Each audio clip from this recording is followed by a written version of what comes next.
Thank you so much. आप social media पे show को लाइक करते हैं, सब्सक्राइब करते हैं, शेयर करते हैं। प्लीज़ कीप डूइंग दैट, उससे हौसला अफजाई होती है। मुझे अक्सर लोग कहते हैं कि तारिक भाई शो के अलावा भी आप वीडियोस बनाएं, जो कि मैं पूरी कोशिश अब करूँगा। एक दो वीडियोस मैंने बनाई भी थी कोविड-19 के ऊपर, आई थिंक लॉन्ग रेजिडेंस पे, लेकिन अब से पूरी कोशिश करूँगा कि मैं रेगुलर इमिग्रेशन कवानीन के ऊपर आपके लिए वीडियोज़ लेके आऊँ। एक छोटी सी मेरी आपसे रिक्वेस्ट है, क्योंकि हमने एक सर्विस मैंने खुद शुरू की है जो कि हमारी टेलीफोन बुकिंग सर्विस है, और आपको पता है कि मेरा मोबाइल नंबर बिल्कुल अवेलेबल होता है अगर कोई मुझसे बात करना चाहे। लेकिन अगर आप कोई केस मुझसे डिस्कस करना चाहते हैं अपना, and you are not my client, तो मैं लोगों से रिक्वेस्ट करता हूँ कि प्लीज़ आप ये ऑनलाइन टेलीफोन बुकिंग सर्विस को यूज़ करें।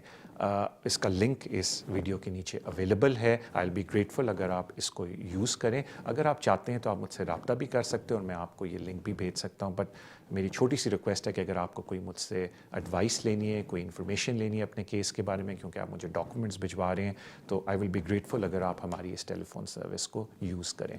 उसके अलावा अगर आप मुझसे मिलना चाहते हैं, दैट इज़ वेरी ईजी। मेरे ऑफिस का number is at the bottom of the screen, या मेरा मोबाइल नंबर भी आपके पास अवेलेबल होता है। आप उस पर मुझसे रब्ता करके अपॉइंटमेंट बना सकते हैं। अपना ख्याल रखें। Thank you so much and enjoy the show.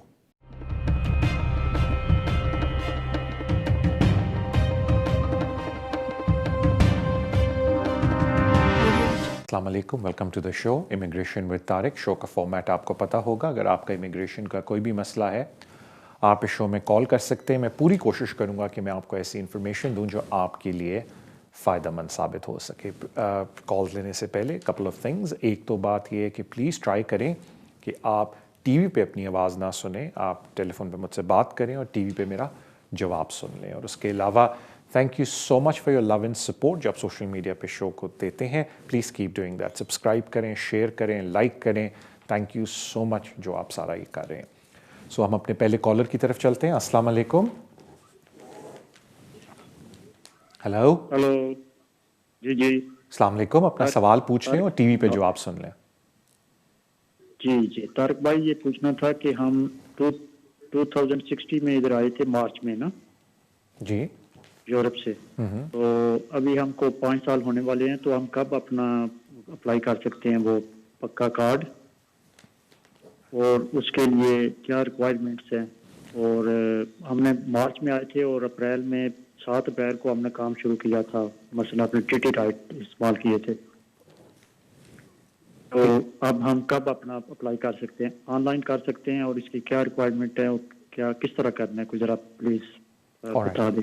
Thank you so much आपकी कॉल का। देखें, अब क्योंकि उन्होंने ईयू सेटलमेंट स्कीम शुरू कर दी है, तो उसमें अच्छी बात है कि हर चीज़ ऑनलाइन होती है।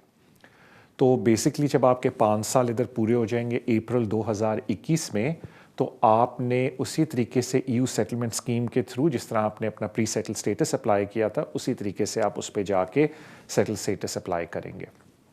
अब जो मेन आता है, जो एक अच्छी बात है स्कीम के अंदर, कि कभी कभी ये आपका रिकॉर्ड खुद उठा लेते हैं PAY का, और वो आपको सेटलमेंट दे देते हैं विदाउट सीकिंग फर्दर इंफॉर्मेशन। लेकिन अगर आप चाहते हैं तो आप अपने पूरे 5 साल का इनकम का रिकॉर्ड अपने, जब आप एप्लीकेशन ऑनलाइन डालते हैं, तो एविडेंस के अंदर चढ़ा सकते हैं। तो आपके पास बेसिकली एप्लीकेशन डालते वक्त 2 ऑप्शन है।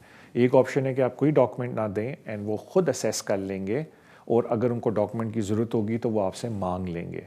या कुछ लोग कहते हैं नहीं तारिक भाई, हमारा रिकॉर्ड तो है, सारा कुछ वो देख सकते हैं, लेकिन हम चाहते हैं हमारा डिसीजन थोड़ा जल्दी हो जाए, तो हम खुद चढ़ा देते हैं सारे डॉक्यूमेंट। तो जब आप एप्लीकेशन भर रहे होंगे तो स्टेज के अंदर जाके आप सारे डॉक्यूमेंट्स को अपलोड भी कर सकते हैं, यानी कि जी ये पूरे 5 साल का मेरा रिकॉर्ड है। तो इसी तरीके से आप ईयू सेटलमेंट स्कीम के थ्रू जाके ऑनलाइन एप्लीकेशन करके अपनी सेटलमेंट हासिल करेंगे अप्रैल 2021 के अंदर। थैंक यू सो मच भाई आपकी कॉल के, आई wish you all the best. अपने अगले कॉलर की तरफ चलते हैं। अस्सलाम वालेकुम। अस्सलाम वालेकुम तारिक भाई। वालेकुम अस्सलाम भाई। तारिक भाई, मेरे एक 2 सवाल करने हैं। मैं 2010 में स्टूडेंट आया था यहाँ पे, तो 2013 के एंड तक तो मैं लीगल रहा था। उसके बाद कॉलेज बंद हो गया, तो मैं दोबारा एक्सटेंशन नहीं करा सका जी। तो 2020 चल रहा है, ऑलमोस्ट कोई 10 साल से ज्यादा हो गए। तो मुझे थोड़ा सा डिप्रेशन भी रहता है, डॉक्टर की रिपोर्ट्स भी है मेरे पास। तो मैंने सुना है 20 साल के ऊपर वीजा लगता है, लेकिन अब मेरे 10-11 साल हो गए हैं। तो एक सवाल तो ये है कि इसी सिचुएशन में मेरा कोई एप्लीकेशन हो जाए, केस बन जाए, कोई मुझे वीजा लग जाए इसी सिचुएशन में। और दूसरा क्वेश्चन ये है कि मेरी फियांसी है, उसका dependent visa European family member का, तो उसको 5 साल हो चुके हैं, उसमें 5 साल में तकरीबन 1.5 साल तो गुजर गया, 3.5 साल रह गए। अब वो मेरी कोई हेल्प कर सकती है? उसका मैंने कुछ एक जगह से पूछा था, वो कहते हैं कि नहीं, जब तक उसका इंडेफिनेट नहीं होता उस वक्त तक आपका भी वीजा नहीं लगेगा। तो उसमें तो अभी 3.5-4 साल का ऐसा बाकी है, और उसकी जो फैमिली है उन सबके पास पुर्तगाल के पासपोर्ट हैं। तो उससे पहले कुछ और हो सकता है मेरा, मतलब मेरी अपनी बेस के ऊपर या उसकी वजह से या अपनी फैमिली की वजह से, मतलब मेरा कोई एज सून एज पॉसिबल कोई वीजा लग सकता है? Alright, thank you so much आपकी कॉल का। देखें, आपके लिए दो रास्ते हैं, एक आपके अपने ऊपर और एक जो आपकी फियांसे हैं। तो पहले मैं फियांसे की बात कर लेता हूँ, फिर मैं आपकी बात करता हूँ।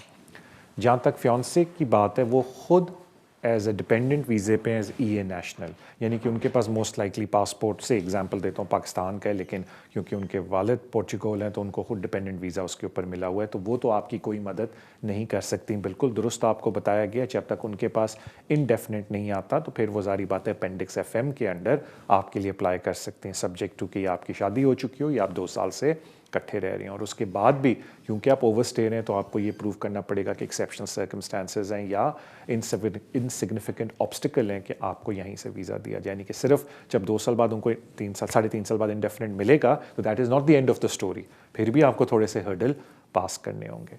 आपके प्रपोज्ड फादर इन लॉ आपकी मदद इसलिए नहीं कर सकते बिकॉज फिर आप एक्सटेंडेड फैमिली मेम्बर में आएंगे, और एक्सटेंडेड फैमिली मेम्बर के लिए कंडीशन ये है कि 31 दिसंबर से पहले भी आपको रेजिडेंट कार्ड मिला हो।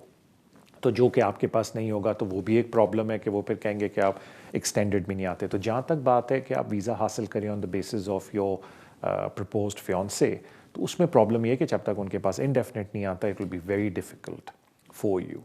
तो ये तो बात ये आ जाती है। अब आ जाते हैं हम आपके अपने ऊपर एप्लीकेशन के ऊपर। देखें, कानून 2 तरह के हैं जो प्राइवेट लाइफ के ऊपर अप्लाई होते हैं। एक जो स्ट्रेट फॉरवर्ड है, जो ये बोलता है कि अगर आप इस मुल्क में 20 साल से रह रहे हैं तो आप बिल्कुल अप्लाई कर सकते हैं under the private life regime, और वो आपको 2.5 साल का वीज़ा देते हैं। तो अभी 2.5 साल, मतलब सॉरी 20 साल अभी होने में आपको थोड़ा सा टाइम है। एक और प्राइवेट लाइफ के अंदर प्रोविज़न होती है जो ये बोलती है कि अगर आपको 20 साल से कम टाइम हुआ इस मुल्क के अंदर, but they are significant obstacle, यानी कि not even significant, very significant obstacles, कि आप अपनी होम कंट्री में जाके नहीं रह सकते, तो आप अप्लाई कर सकते हैं। अब इसका बहुत बहुत ख्याल रखें बिकॉज इसका जो थ्रेशोल्ड है वो बहुत बहुत बहुत हाई है। अगर आपने बोला है आई होप आप बेहतर हो जाएं, लेकिन आपने कहा अगर मुझे सिर्फ डिप्रेशन है, तो वो थ्रेशोल्ड को मीट नहीं करता। तो एक बात मैं लोगों को बहुत ज़्यादा बोलता हूँ बिकॉज बहुत सारे लोग मेरे पास आते हैं, कहते हैं हाँ जी हमने पढ़ा है कि अगर आपको 20 साल पूरे नहीं भी हुए हैं हम अप्लाई कर सकते हैं। तो उसका जवाब ये है बिल्कुल आप अप्लाई कर सकते हैं, लेकिन जो थ्रेशोल्ड है ना वीज़ा मिलने का वो बहुत हाई है। और एक बात मैं बहुत सारे लोगों को बोलता हूँ, तो मैं आपको भी रिपीट करूँगा प्लीज़, आपके लिए भी और बाकी सुनने वालों के लिए। एक चीज़ होती है एप्लीकेशन डालना, एक चीज़ होती है वीज़ा हासिल करना। अगर आपका मकसद है एप्लीकेशन डालना, वो बात डिफरेंट है, लेकिन वीज़े के ऊपर बात किया करें ताकि आपको पता हो। मैं अक्सर लोगों से मिलता हूँ और वो ये समझते हैं कि क्योंकि, और मैं अब आपके लिए बात नहीं कर रहा, एक जनरल बात कर रहा हूँ जो मेरी ऑब्जर्वेशन है, कि मैं लोगों से मिलता हूँ वो समझते हैं कि क्योंकि हमने एप्लीकेशन डाल दी है तो हमें वीज़ा मिल जाएगा। There is no such thing. आप एप्लीकेशन इसलिए डाल रहे हैं कि आप समझते हैं आप इस लॉ के अंदर बैठते हैं, लेकिन डालने से पहले किसी कॉम्पिटेंट पर्सन से ये ज़रूर पूछ लें प्लीज़ कि आया मैं इस वीज़े पे मेरे चांसेस क्या हैं मिलने के। और इससे पहले मैं अगली कॉल लूँ, मुझे बहुत सारे लोग अब कॉल करें कि वो जी सुना है कि कोई एमनेस्टी आने लगी है। सर अभी तक कोई दूर दूर तक निशान नहीं है किसी एमनेस्टी का। आएगी तो फिर पता चलेगा, वो भी अगर आई कि जी किस तरीके से अप्लाई करेंगे, लेकिन अभी तक दूर दूर तक कोई एमनेस्टी का चांस नहीं है। इनफैक्ट अभी लास्ट ईयर की बात है, ड्यूरिंग कोरोना वायरस किसी ने कोई स्कीम चलाई पिटिशन के साथ कि जी एमनेस्टी दें लोगों को। आई थिंक उस सिग्नेचर, उस पिटिशन ने सिर्फ 16,000 सिग्नेचर पूरे लिए। उस पर क्योंकि 10,000 से ऊपर थे, गवर्नमेंट ने रिस्पांस दिया और बड़ा फर्म रिस्पांस दिया कि कोई हम एमनेस्टी अभी ऑफ़र नहीं करने लगे। तो मैं ये नहीं कह रहा कि फ्यूचर में कुछ सालों बाद नहीं आएगी, लेकिन जो लोग समझ रहे हैं ना कि अभी एकदम एमनेस्टी आ जाएगी, देयर इज़ अभी तक कोई गवर्नमेंट का ऐसा कोई दूर दूर तक निशान नहीं है। हाँ, कल कोई बात चेंज हुई तो ऑफ कोर्स मैं अपने शो में भी बोलूँगा, लेकिन मैं इसलिए बात रेस कर रहा हूँ कि आई डोंट नो व्हाई मुझे काफ़ी लोग फ़ोन करके पूछ रहे हैं जी सुना है कोई एमनेस्टी आ रही है। नो, ऐसी कोई बात नहीं है। थैंक यू सो मच आपकी कॉल की। अगले कॉलर की तरफ चलते हैं। अस्सलाम वालेकुम। हेलो। अस्सलाम वालेकुम। वालेकुम अस्सलाम। जी तारक भाई बोल रहे हैं? जी जी, मैं बिल्कुल बोल रहा हूँ, अपना सवाल पूछ लें। जी जी तारक भाई, आपको अल्लाह ताला जज़ा दे, बड़ा अच्छा लोगों को गाइड कर रहे हैं आप बड़ी तफसील से। तो प्लीज़ मेरे भी 2-3 क्वेश्चन हैं जो मुझे भी तफसील से प्लीज़ बताइएगा। जी जी, बोलिए। कि मैं स्पाउस वीज़े पे आई हूँ यूके में। तो मेरे 2 बच्चे भी हैं और जिनके पासपोर्ट ब्रिटिश पाकिस्तान से लिए थे हमने। जी तो अभी जुलाई में फर्स्ट एक्सटेंशन मैंने करवानी है जुलाई के एंड में, कि मेरा वीज़ा जो वो ख़त्म हो रहा है वहाँ पे। तो एक तो ये बताना है आपने कि ये मैं अब दोबारा जो अभी मैंने करना है मतलब एक्सटेंशन, तो इसके लिए मैं कब अप्लाई करूं? तो दूसरा मेरा क्वेश्चन है कि मैं और मेरे हस्बैंड दोनों हम केरल की जॉब कर रहे हैं जो कि पार्ट टाइम है दोनों की, लेकिन उसके आवर्स बनते हैं 39 आवर्स बन जाते हैं हमारे वीकली। तो उससे हमारी जो इनकम होती है वो बन जाती है 17,684 पाउंड। तो इसमें से हमारे जो वैसे तो हम बताया हुआ कि 18,600 होना चाहिए टोटल, तो उसमें से हमारा 916 पाउंड जो है वो कम होते हैं। तो मैंने आपसे ये पूछना था कि अगर हम सेविंग शो करें इस जॉब के साथ जो कि 7,684 है, तो इसके साथ कितनी सेविंग हम शो करेंगे तो हमारी वो वेज जो है वो पूरी हो जाएगी 18,000 वाली। और साथ फिर ये मैं पाकिस्तान से A1 का कोर्स भी करके आई थी इंग्लिश का। तो अभी जब मैंने ये फर्स्ट एक्सटेंशन करवानी है तो इसमें मैंने कौन सा कोर्स भी करना है इंग्लिश का साथ, और वो पहले करना है या कि बाद में करना है? प्लीज़ ये मुझे भी ज़रा तफसील से बताइएगा इसका आंसर जो मैंने आपसे क्वेश्चन किए हैं। Okay, thank you so much आपकी कॉल का। जहाँ तक पहली बात है वो आपने मुझे पूछा कि अप्लाई कब करना चाहिए, तो नॉर्मली प्रोसीजर ये होता है कि आप 28 डेज़ पहले रफली लोग अप्लाई करते हैं। उसकी वजह एक ये भी है कि आप क्योंकि स्पाउस रूट के ऊपर हैं और आपके जब 5 साल इस मुल्क में पूरे होंगे फिर आप अप्लाई करेंगे सेटलमेंट के लिए। तो लोग इसलिए भी बहुत ज़्यादा जल्दी भी अप्लाई नहीं करते कि अगर वो जल्दी से वीज़ा दे दे तो ये ना हो कि 5 साल पूरे ना और हमारा सेकंड वीज़ा भी ख़त्म हो जाए। तो एज अ रूल स्टैंडर्ड होता है 28 डेज़ पहले लोग अप्लाई करते हैं। तो ये तो हो गया एप्लीकेशन की। फिर आपने बात की कि अगर हमारी इनकम शॉर्ट है, तो पहले तो मैं आपको बता दूं कि फॉर्मूला क्या है सेविंग का।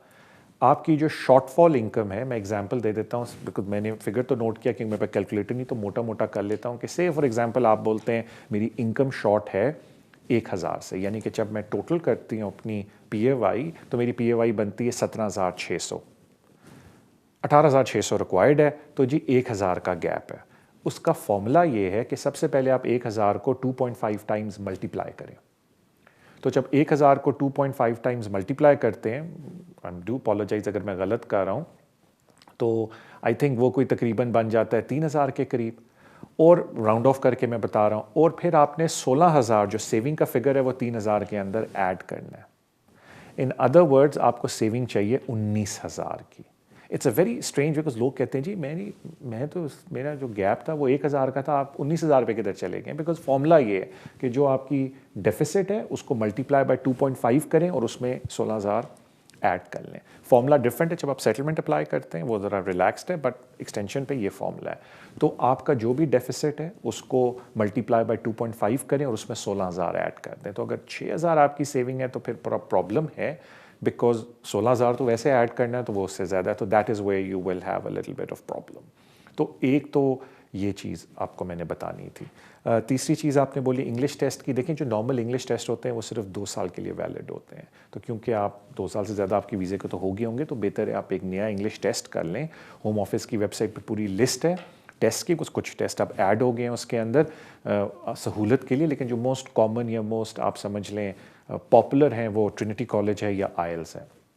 इससे पहले मैं ये तो आपके सारे सवालों के जवाब हो गए, पर एक बात मैं बोलूँ क्योंकि मुझे एक बात दिमाग में आई है और मैंने उसको चेक नहीं किया, प्लीज़ आप ज़रूर चेक कर लें, क्योंकि सर्टन कैटेगरीज अब वो NHS के अंडर जो आती हैं, आई डू नॉट नो केरर उसमें है या नहीं, क्योंकि मेरे सामने वो खुला नहीं है। मे बी आप मुझसे बाद में रब्ता करें, मैं बता दूँ, या किसी से भी पूछ लें, क्योंकि सर्टन कैटेगरीज अब उन्होंने कर दी हैं जिनको उन्होंने कहा अगर आपके वीज़े इस पीरियड के बीच में ख़त्म हो रहे हैं तो हम आपको फ्री में एक एक्सटेंशन दे रहे हैं, आई थिंक 1 साल की। वेदर आप उस गाइडलाइन में पॉलिसी की आती हैं या नहीं, उसको एक दफ़ा चेक कर लें, बिकॉज देखें मैं सिर्फ ये बोल रहा हूँ कि अगर मुफ्त का वीज़ा 1 साल का एक्सटेंड हो सकता है, नथिंग लाइक इट। लेकिन ये ना समझें कि ब्लैंकेट पॉलिसी है, वो बड़े स्पेसिफिक लोगों के लिए है। मुझे याद है मैंने पढ़ा था और इस वक्त सामने सब कुछ लिखा हुआ मुझे आ रहा है, लेकिन दिमाग में रजिस्टर नहीं हो रहा। तो बेहतर है किसी भी बंदे से बात करके आप पूछ लें कि जी मैं ये वाली जॉब, बिकॉज मुझे नहीं पता आप कैरियर में किस डिपार्टमेंट में काम करी, आइदर प्राइवेट होम में करी, NHS में करी, या किसी और तरीके से आप कैरियर हैं। लेकिन अगर आप उस गाइडलाइन के अंदर आती हैं गवर्नमेंट की, तो फिर कम से कम 1 साल या कुछ अरसे का वीज़ा, आई नो उन्होंने बोला हुआ हम फ्री देंगे, तो वो ज़रा ज़रूर चेक कर लें कि क्या आप उस एक्सेप्शन में आती हैं या नहीं। तो फिर फ़ायदा ये होगा कि कुछ अरसे के लिए कम से कम आपकी कॉस्ट बच जाएगी। बट ये ना समझें कि मैंने बोला कि आप उसमें आती हैं एक्सेप्शन में। प्लीज़ चेक कर लें कि वो जो पैरामीटर्स गवर्नमेंट की पॉलिसी ने दिए हैं आप उसमें बैठती हैं या नहीं बैठती। Thank you so much ma'am आपकी कॉल का। अगले कॉलर की तरफ चलते हैं। अस्सलाम वालेकुम। हेलो जी अस्सलाम वालेकुम। अस्सलाम वालेकुम। वालेकुम हाँ जी अस्सलाम। सर, मेरे 2 क्वेश्चन हाँ थे। पूछें। पहला तो ये था कि यहाँ मैं स्पाउस वीज़े पे हूँ और मैंने वीज़ा एक्सटेंशन के लिए अप्लाई किया था और ये 11 जनवरी को मेरे फिंगरप्रिंट्स हो गए हैं।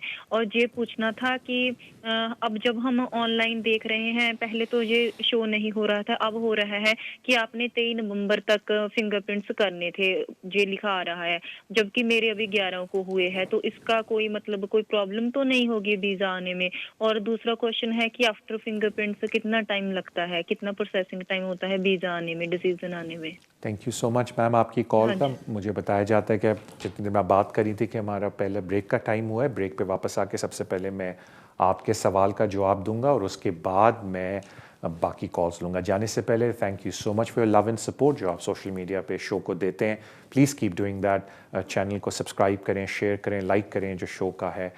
Thank you so much. और अब हम लोग ब्रेक पे चलते हैं। इंशाल्लाह ताला वापस आके हम थोड़ी सी और बात करेंगे।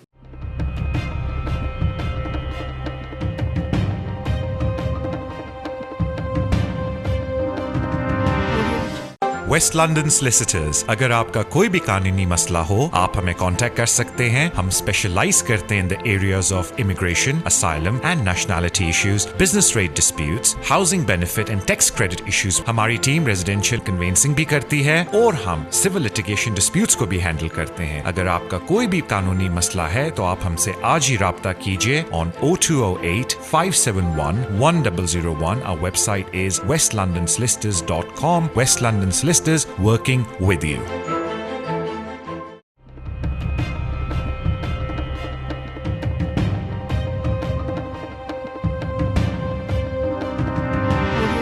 अस्सलाम वालेकुम, welcome back to the show immigration with Tariq. Break पे जाने से पहले एक कॉल आई थी, उन्होंने कहा कि मेरे फिंगरप्रिंट्स हो गए हैं लेकिन मेरे सिस्टम पे कुछ लिखा हुआ आ रहा है। आप उसकी फ़िक्र ना करें। अगर आपने फिंगरप्रिंट्स दे दिए और कोई प्रॉब्लम हुई तो होम ऑफिस आपसे ईमेल के थ्रू रब्ता करेगा। और जहाँ तक वेटिंग पीरियड की बात है, I will be honest with you ma'am, इस वक्त कोई कुछ नहीं कहा जा सकता। मैं लोगों से ये रिक्वेस्ट करता हूँ कि सब्र से काम लें, बिकॉज आप खुद देख लें एवरी डे हालात कितने ख़राब हो रहे हैं कोविड की वजह से। तो it could be any way from 3 months up to 6 months। और इससे पहले मैं अगली कॉल लूँ, क्योंकि हम जब ब्रेक पे थे मैंने ऑनलाइन जाके चेक किया, क्योंकि कोई थी वो सोशल केयर के अंदर काम करिए कि मैम अगर आप सोशल वर्कर हैं तो वो फिर उस कैटेगरी में आता है, लेकिन आप अपने एम्प्लॉयर से बात कर लें, क्योंकि होम ऑफिस की गाइडलाइन ये बोल रही है कि अगर आपका वीज़ा अक्टूबर 2020 एंड 31 मार्च 2021 के बीच में ख़त्म हो रहा है एंड आप NHS के लिए या किसी इंडिपेंडेंट केयर प्रोवाइडर के लिए काम करें, वन ऑफ दीज आप समझ लें जॉब टाइटल्स, उन्होंने प्रोफेशनल हेडिंग्स दी, उसमें आपके लिए जो केयर्स हैं उनके लिए सोशल वर्कर आता है, तो हम 1 साल के आपको एक फ्री में वीज़ा देंगे। तो मुझे नहीं पता आप सोशल वर्कर कैटेगरी में आती हैं या नहीं, वो आपका एम्प्लॉयर आपको बता देगा या आपको अपने जॉब कॉन्ट्रैक्ट के अंदर देखना पड़ेगा। But that was the nearest one I could find to carers. वरना मैंने आपको जिस तरह बोला होम ऑफिस की वेबसाइट पे इंफॉर्मेशन अवेलेबल है, ज़रूर जाके देख लीजिएगा। थैंक यू सो मच आपकी कॉल का। अगले कॉलर की तरफ चलते हैं। अस्सलाम वालेकुम।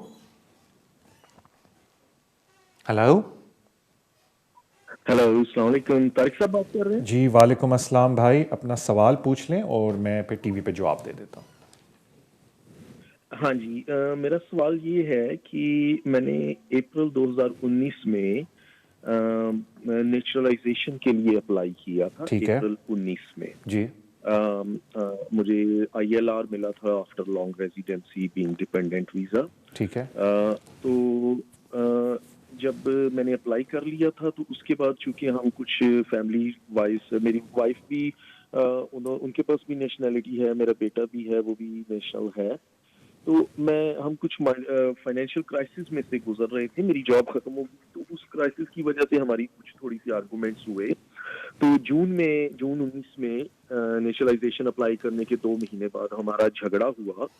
तो मिसेस मेरी सोशल सर्विसेज के पास चली गई और सोशल सर्विसेज के बंदे ने बगैर मेरी मिसेस को बताए पुलिस को इन्फॉर्म कर दिया और पुलिस हमारे घर आ गई और मुझे कॉशन इशू हो गया।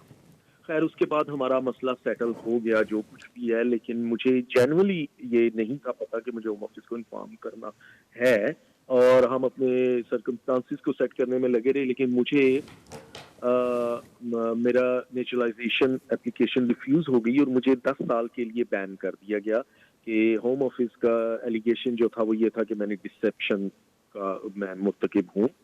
उसके बाद मैंने अपील की, जुडिशल रिव्यू किया 2 दफ़ा और दोनों दफ़ा वो रिफ्यूज हो गया।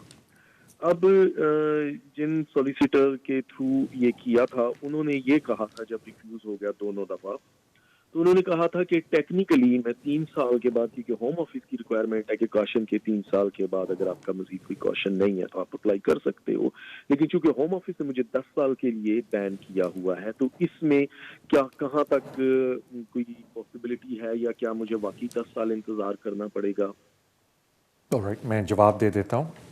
देखें, मैं केस की बारीकी में तो नहीं जा सकता बिकॉज मैंने डॉक्यूमेंट नहीं पढ़े, लेकिन मैं आपको थोड़ी सी बात बता देता हूँ कि होता ये है कि एक चीज़ होती है नॉन कस्टोडियल सेंटेंस, कि अगर आपको नॉन कस्टोडियल सेंटेंस लगे जिसमें पेनल्टी वगैरह आ जाती है, मतलब कोर्ट के थ्रू जब आपको कोई फ़ाइन हो, ये कॉशन वगैरह आ जाता है, तो वो फिर आपको 3 साल के लिए बैन करते हैं। लेकिन जब आप पे डिसेप्शन लग जाए या फॉल्स रिप्रेजेंटेशन लग जाए तो वो फिर खुद कहते हैं कि अगले 10 साल तक अगर आप कोई भी एप्लीकेशन करेंगे तो ये आपके कैरेक्टर पे एडवर्स चीज़ होती है कि आपने हमारे साथ डिसेप्शन इस्तेमाल की है, तो इसलिए हम आपको बैन करेंगे। तो कहने का मतलब है कि 3 इयर्स उन लोगों के लिए नॉर्मली होता जिन पे डिसेप्शन नहीं लगती, लेकिन क्योंकि आप पे डिसेप्शन लग गई है, होम ऑफिस ने आपको ऑलरेडी बोल दिया है कि आप 10 साल तक अप्लाई नहीं कर सकते, तो इसलिए आपको 10 ईयर्स तक वेट करना है। जिस तरह मैंने आपको बोला कि I can not go into the basis of आपकी अपील्स बिकॉज मैंने डॉक्यूमेंट नहीं पढ़े। अब मैं सिंपल एग्जांपल देता हूँ। एक बंदा है जी टेलीफोन पे, मैं किसी को जानता हूँ, उनके साथ हुआ था कि पकड़े गए टेलीफोन पे गाड़ी चलाते हुए बात करते हुए, और उनको पता नहीं था कि जब आप टेलीफोन पे पकड़े जाएं गाड़ी चलाते हुए बात करते हुए वो क्रिमिनल ऑफेंस है, और फिर 3 साल तक वो अपनी नेशनैलिटी अप्लाई नहीं कर सके। लेकिन अगर उन पर डिसेप्शन लगती तो फिर होम ऑफिस पर कहता कि आप 10 साल तक अप्लाई नहीं कर सकते और वो उस डिसेप्शन को JR के थ्रू उतार नहीं सकते, तो फिर उनको इतना वेट करना पड़ेगा। तो ये दोनों चीज़ों में फ़र्क है। डू अपोलोजाइज़ आपके साथ क्या हुआ। मैं जिस तरह बोला, मैं कोई और कमेंट नहीं देना चाहता बिकॉज मैंने आपका केस नहीं पढ़ा। All I could say is कि I wish you all the best, और कम से कम आपके पास इंडेफिनिट तो है, so that's good for you. अपने अगले कॉलर की तरफ चलते हैं। अस्सलाम वालेकुम जी। अस्सलाम वालेकुम। अस्सलाम वालेकुम तारिक भाई। वालेकुम अस्सलाम। तारिक भाई, मैंने आपसे एक सवाल पूछना था। मेरी वाइफ का ILR जो है ना वो ड्यू है मार्च में, आई मीन वो स्पाउस वीजे पे है, तो 2 मार्च को उसका वीजा एक्सपायर हो रहा है। तो बेसिकली मैंने लास्ट टाइम जब 2.5 ईयर के बाद उसकी एक्सटेंड करवाई थी तो मैंने सुपर सर्विस ली थी जी। तो वो कोविड की वजह से वो सुपर प्रीमियम सर्विस बंद है, तो मैं क्या करूं? थैंक यू सो मच मेरे भाई। और तारिक भाई, मेरा मेन सवाल का ये मकसद है, अगर मैं सुपर सर्विस नहीं भी लेता तो मेरा अपना I am British passport holder, मैं अपने सारे डॉक्यूमेंट्स, कोई ऐसी सर्विस है कि मैं उन्हें दूं, चाहे वो नॉर्मल ही हो, लेकिन मैं बाई पोस्ट होम ऑफिस भेजूं, बड़ा वेस्ट हो जाता है टाइम, और वो मुझे डर लगता है कि मेरे पेपर आगे पीछे ना हो जाए। तो मैं ये चाहता हूँ कि कोई ऐसी सर्विस है कि मैं उन्हें जाके ओरिजिनल डॉक्यूमेंट दिखा दूं और वो नॉर्मल चेक कर ले, प्लीज।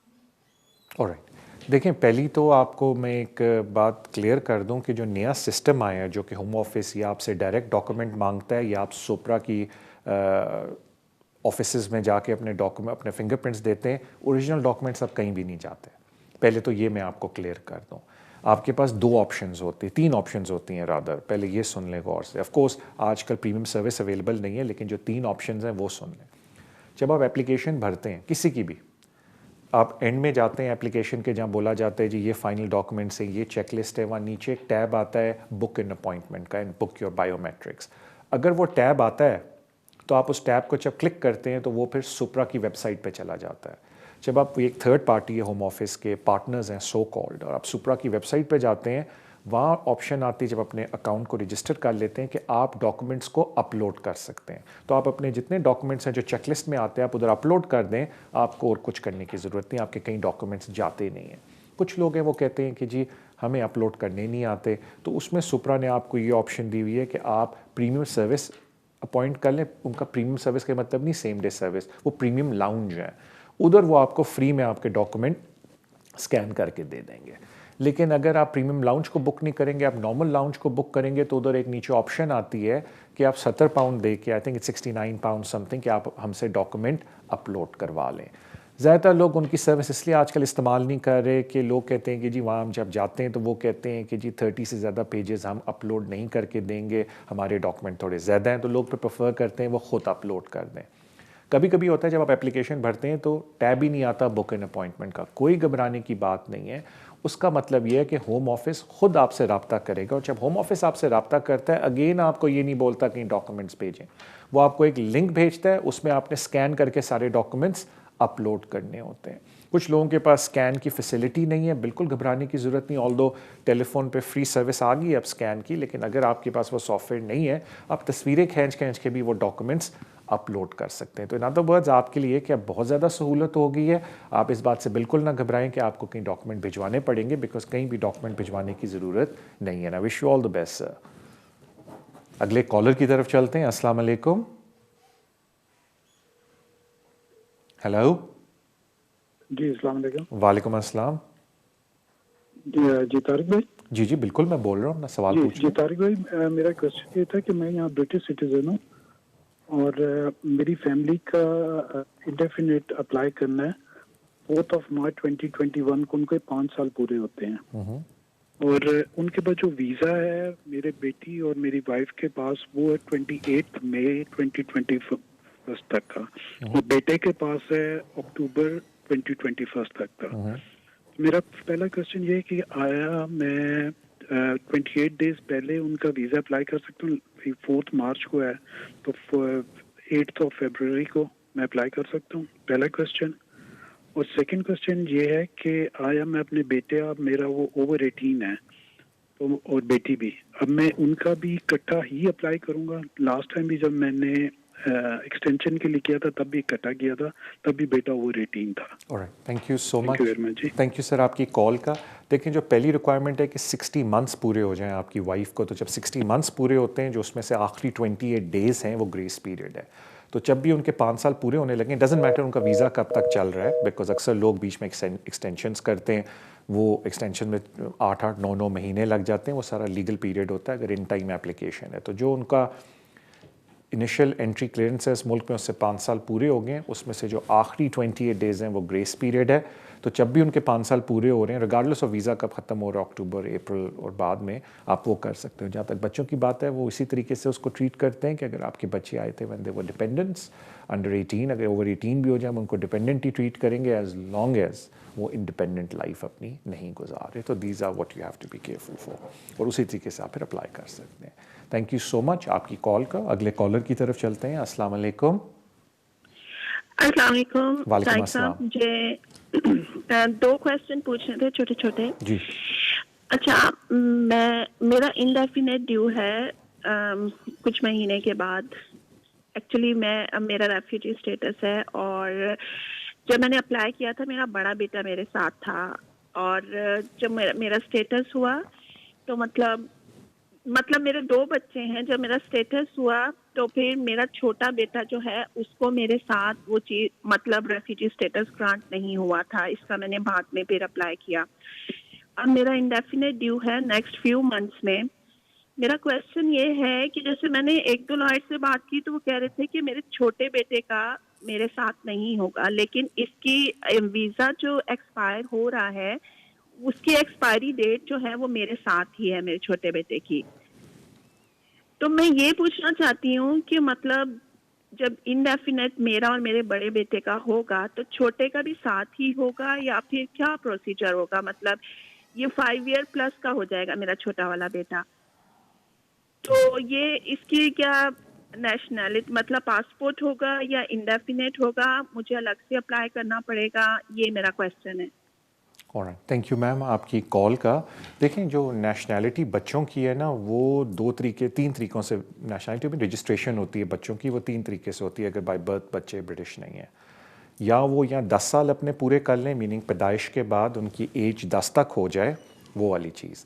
सेकंड ये केस लॉ के बच्चे जब पैदा हुए थे इस मुल्क में, उनकी कोई नेशनैलिटी नहीं है और वो स्टेटलेस कहलाते हैं, और 5वीं अपनी बर्थडे पे वो अप्लाई कर सकते हैं। और बड़ा मशहूर उसका केस है, एक दिमाग में नहीं आ रहा, बट वो इंडियन बच्चों के लिए, मतलब इंडियन पेरेंट्स के लिए, कि जिनके बच्चे पैदा होते हैं इस मुल्क में, और इंडियन पेरेंट्स अगर ये प्रूव करके दे दें कि उनके बच्चों की रजिस्ट्रेशन नहीं हुई तो वो फिर उनको स्टेटलेस काउंट करते हैं। मज़े की बात है कि पाकिस्तान पे भी यही चीज़ होती है, लेकिन हमारी एम्बेसी हेल्प नहीं कर रही, इस वजह से बहुत सारे लोग वहाँ मार खा रहे हैं। और मैं शुरू में भी कहा था प्रोसीजर बड़ा मुश्किल है इसका, लेकिन अल्लाह करे फ्यूचर में अगर हमारी एम्बेसी हमारा साथ दे, पाकिस्तान एम्बेसी की बात कर रहा हूँ, तो पाकिस्तानी बच्चों के लिए भी ये होगा। वो पाकिस्तानी बच्चे मतलब जो यहाँ पैदा हुए हैं, लेकिन अगर पाकिस्तान गवर्नमेंट थोड़ा सा साथ दे, जैसा इंडियन गवर्नमेंट अपने नेशनल्स का साथ दे रही है।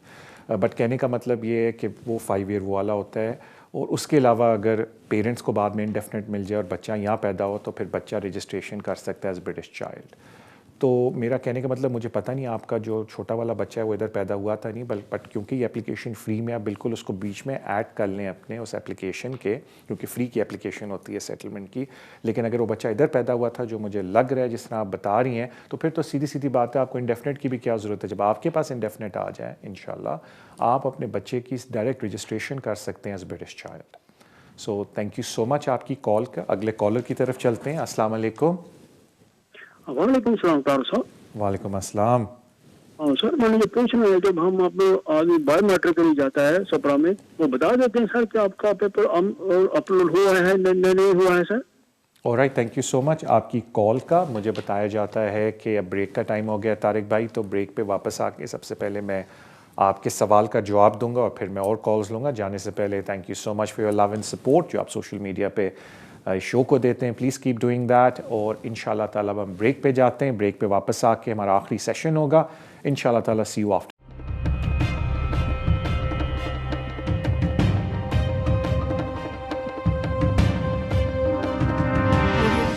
वेस्ट लंदन सोलिसिटर्स, अगर आपका कोई भी कानूनी मसला हो, आप हमें कांटेक्ट कर सकते हैं। हम स्पेशलाइज करते हैं in the areas of immigration, asylum and nationality issues, business rate disputes, housing benefit and tax credit issues. हमारी टीम रेजिडेंशियल कन्वेंसिंग भी करती है और हम सिविल लिटिगेशन डिस्प्यूट्स को भी हैंडल करते हैं। अगर आपका कोई भी कानूनी मसला है तो आप हमसे आज ही राब्ता कीजिए on 0208 571 1001। Our website is westlondonsolicitors.com. West London Solicitors, working with you.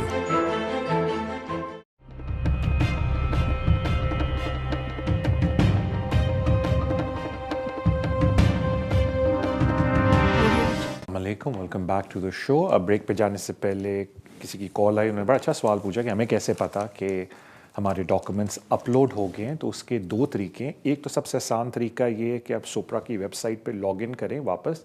आपके पास आपका पासवर्ड और लॉगिन होना चाहिए, और अगर भूल भी जाते हैं तो वो नया भेज देंगे पासवर्ड ऑनलाइन जाके। और जब आप उनकी ऊपर वाली टैब में देखते हैं, वहाँ डॉक्यूमेंट अपलोड आता है, फिर राइट पे देखें तो जितने आपने अपलोड डॉक्यूमेंट किए होते हैं वो सारे वहाँ आ जाते हैं। और दूसरा हल ये है कि जब आप सुपरा पे अपनी अपॉइंटमेंट अटेंड करने जाते हैं तो आप वहाँ जाके उनको पूछ लें कि जी मैंने कंफर्म करना है कि मेरे डॉक्यूमेंट ऊपर चढ़े हुए हैं या नहीं। और अगर कोई अच्छा बंदा वहाँ आपको मिल जाए तो वो ज़रूर बता देगा 2 मिनट में देख के कि आपके डॉक्यूमेंट सिस्टम पे चढ़े हुए हैं या अपलोड हुए हैं या नहीं। लेकिन to be honest with you, upload आपको पता होना चाहिए कि डॉक्यूमेंट अपलोड हुए नहीं, बिकॉज अगर आपने खुद किए हैं तो आपको पता होगा, किसी से रिक्वेस्ट किए तो फिर आपको ट्रस्ट होना चाहिए कि उन्होंने कर दिए होंगे। But thank you so much आपकी कॉल का। अगले कॉलर की तरफ चलते हैं। अस्सलाम वालेकुम।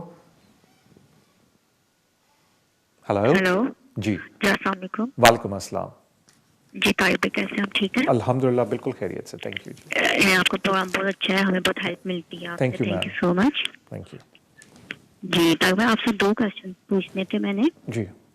एक तो ये कि मेरी कज़न का स्पाउस का लिए एप्लीकेशन सबमिट थी, तो वो थैंक गॉड के 7 मंथ के बाद उनका आंसर आया कि उनसे उनके हस्बैंड के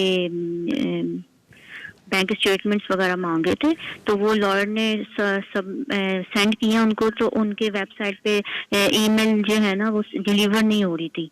तो वो अभी 2 दिन पहले ईमेल तो डिलीवर हो गई है, लेकिन अभी तक होम ऑफिस की तरफ से कोई कन्फर्मेशन ईमेल नहीं आई जी। तो ऐसा क्यों होगा? ओके, और कोई सवाल आपका? और सेकंड ये था कि इस बात को तो 7 मंथ हो गए हैं, 7 मंथ के बाद ये हुआ है और उनके फिंगरप्रिंट्स और एवरीथिंग हो गया था, ठीक है। इसके अलावा कितना टाइम लगेगा? और सेकंड ये था कि उनके पेरेंट्स हैं पाकिस्तान में, उनका 5 ईयर का वीज़ा है था, बट अभी वो 8 मंथ रह गया उनका वीज़ा फिनिश होने में, तो क्या वो अगेन 8 मंथ के अंदर अंदर दोबारा से विजिट के लिए अप्लाई कर सकते हैं? Alright, thank you so much आपकी कॉल का। देखें, जहाँ तक बात है, अगर होम ऑफिस कोई आपसे डॉक्यूमेंट मांगता है तो मोस्ट लाइकली वो केस वर्कर मांग रहा है, उसकी कोई एक्नॉलेजमेंट नहीं आती। तो अनफॉर्चुनेटली कोई नया मैकेनिज्म नहीं है कि वो एक्नॉलेजमेंट भेजें, लेकिन केस वर्कर की क्योंकि ईमेल आपके पास है तो आप उसी ईमेल पे केस वर्कर को दोबारा ईमेल भेज सकते हैं कि जी डिसीजन थोड़ा जल्दी दे दें। जहाँ तक बात है टाइम का, ये वही मेरा पहले वाले सवाल का जो आपको मैंने जवाब दिया है कि it can be any way from 3 months to 6 months, लेकिन अगर आपके पास एक दफ़ा केस वर्कर की ईमेल आ गई है जिसने डॉक्यूमेंट मांगे तो आप उसी से दोबारा रिक्वेस्ट कर सकते हैं कि जी थोड़ा जल्दी हमारा डिसीजन दे दें। और जहाँ तक पेरेंट्स की बात है, मैं अजम्पशन ये ले रहा हूँ कि उनके पास मल्टीपल एंट्री विजिट वीज़ा है, तो अगर मल्टीपल एंट्री है तो बिल्कुल दोबारा आ सकते हैं, लेकिन चेक कर लें क्योंकि आपने बोला उनके पास 5 साल का था और समथिंग लाइक दैट, तो वो ज़्यादातर मल्टीपल एंट्रीज़ होते हैं। तो अगर अभी उनके पास 8 महीने पड़े हैं तो बिल्कुल उसके ऊपर विजिट पे आ सकते हैं, सब्जेक्ट टू आजकल ट्रैवलिंग अलाउड है या नहीं, बिकॉज मैंने उसके ऊपर पढ़ा नहीं कि पाकिस्तान से आजकल आप आ सकते हैं या नहीं ट्रैवल करके, तो of course subject to travelling restrictions वो आ सकते हैं। थैंक यू सो मच आपकी कॉल का। अगले कॉलर की तरफ चलते हैं। अस्सलाम वालेकुम। अस्सलाम वालेकुम जी। वालेकुम अस्सलाम। हाँ जी, ये हमें ये 10 साल हो जाने हमें, तो उसके लिए ये पहले हमें मिला था ये लीव फॉर वीज़ा ना, तो ये मंथ में हमें 10 साल पूरे हो जाने हैं, तो हमें डेफिनेट अप्लाई करना चाहिए या नहीं? तो उसमें ये इंग्लिश का जो कोर्स होता है वो हमें, हम तो अनपढ़ हैं, अनपढ़ के लिए क्या कुछ होना चाहिए? ये लाजमी करना पड़ता है ये? Alright, thank you so much आपकी कॉल का। थैंक यू जी।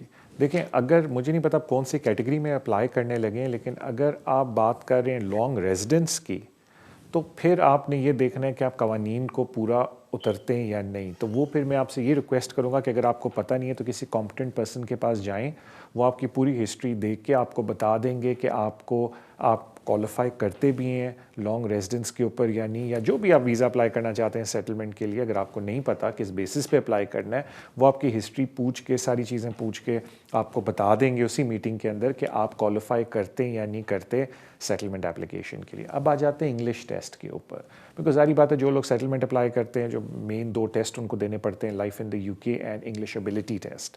अब इशू ये कि होम ऑफिस ने एक एग्जेम्पशन फॉर्म दिया हुआ है मेडिकल रीज़न की वजह से, लेकिन वो ना चाहिए कि कोई आपको ऐसी दिमागी बीमारी है जिसकी वजह से आप ये टेस्ट नहीं दे सकते।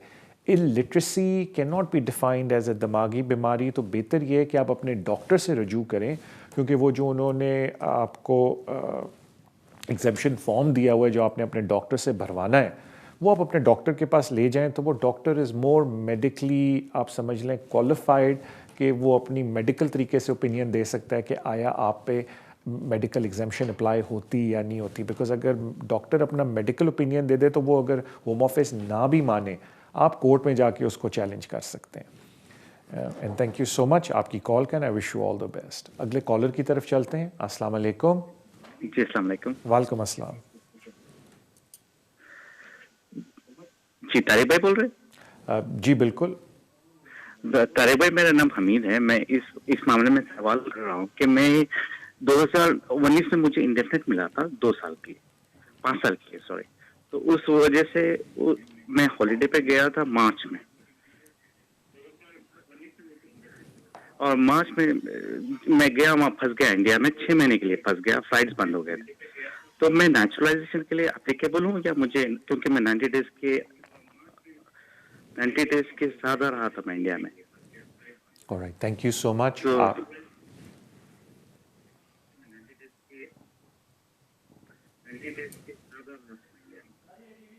आप टीवी पे अपनी आवाज़ सुन रहे हैं शायद, इसलिए आप आराम आराम से बोल रहे हैं।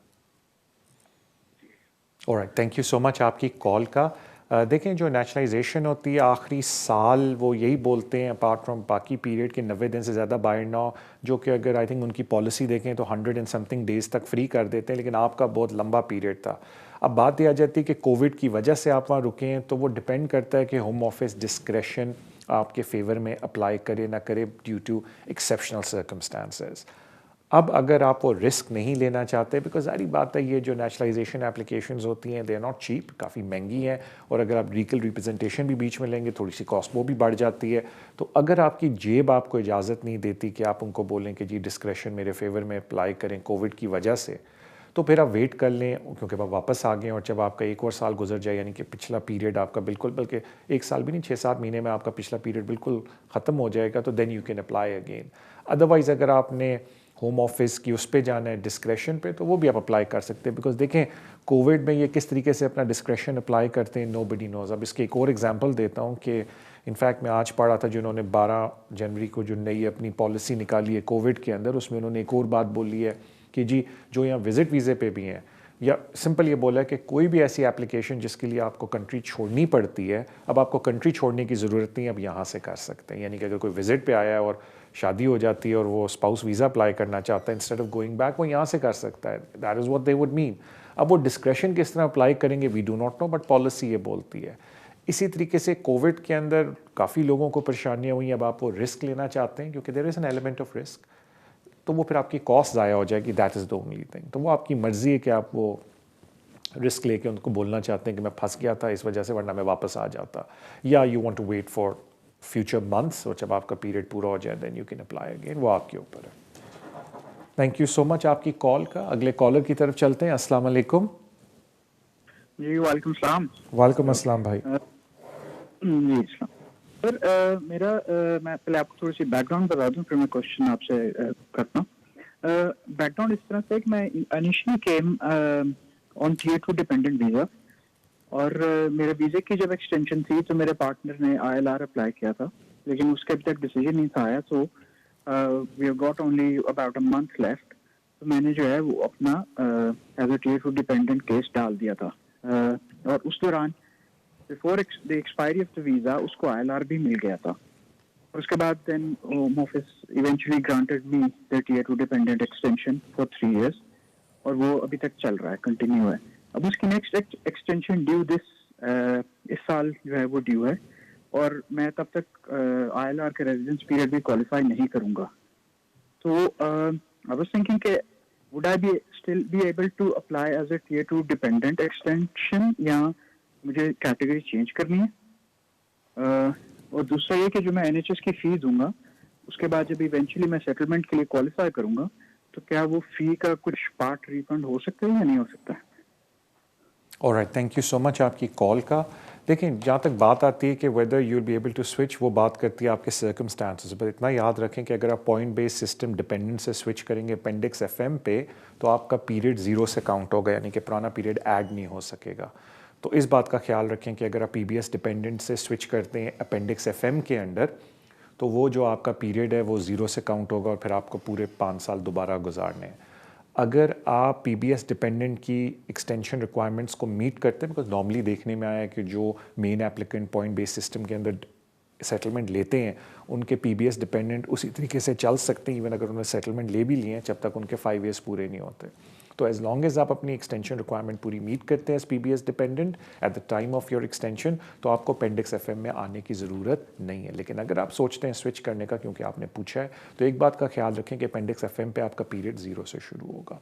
जहाँ तक बात है IHS की, मुझे इतना पता नहीं है, I will be honest with you, because मैंने उस साइड ऑफ पॉलिसी को अभी तक देखा नहीं है, तो आई कैन नॉट कॉमेंट कि आया अगर कोई बंदा 1 साल बाद ही क्वालिफाई करता है तो IHS का कोई रिफ़ंड करते हैं, यानी जो लॉजिक है वो कहती है नो, कि वो रिफ़ंड नहीं करके देंगे, लेकिन I am not aware of that. मुझे अभी इस तरह की कोई पॉलिसी का पता नहीं, क्योंकि मैंने चेक नहीं की, तो आई डू अपोलोजाइज। लेकिन मेरी लॉजिक ये कहती है कि they wouldn't be refunding you anything.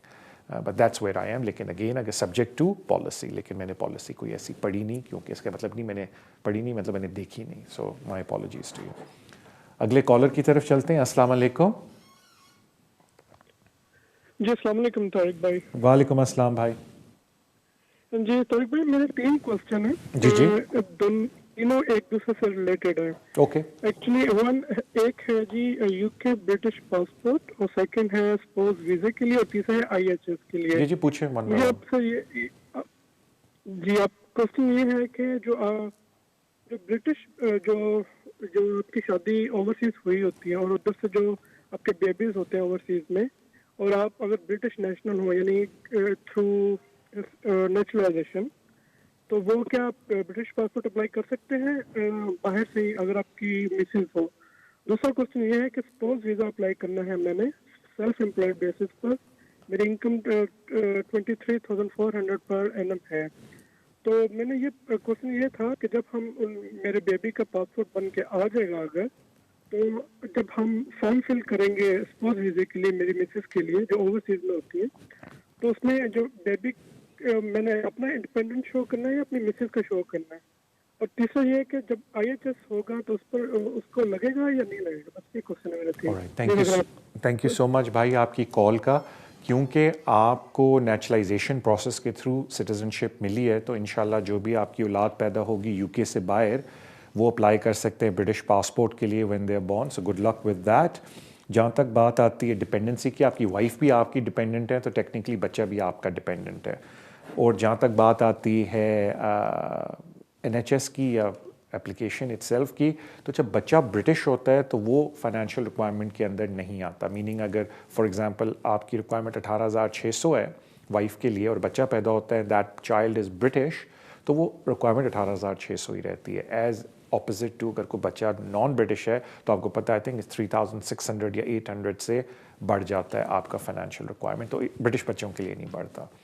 मुझे बताया जाता है कि अब हमारा शो अख्ताम पे आया है। Thank you so much for your love and support. और आप मुझे पता है आप लॉग इन करते हैं every week. Thank you so much for that. मैं पूरी कोशिश करूँगा कि even in this lockdown period हम लोग अपने शोज़ को करते रहें, बिकॉज कोर्ट्स खुले हुए हैं, होम ऑफिस खुला हुआ है, तो आपको पता है कि सर्विस भी खुली है। तो आई थॉट कि ये भी कंपल्शन है कि हम लोग आपको कंपल्सरी कि आपको बताते रहें व्हाट हैज़ बीन हैपनिंग। आपसे मुलाकात अगले हफ्ते होगी। जाने से पहले thank you so much for your love and support, and please social media पे शो को लाइक करें, सब्सक्राइब करें, शेयर करें, हौसला अफजाई होती है। और अपना ख्याल रखें, और आपसे मुलाकात अगले हफ्ते होगी। अल्लाह हाफिज़।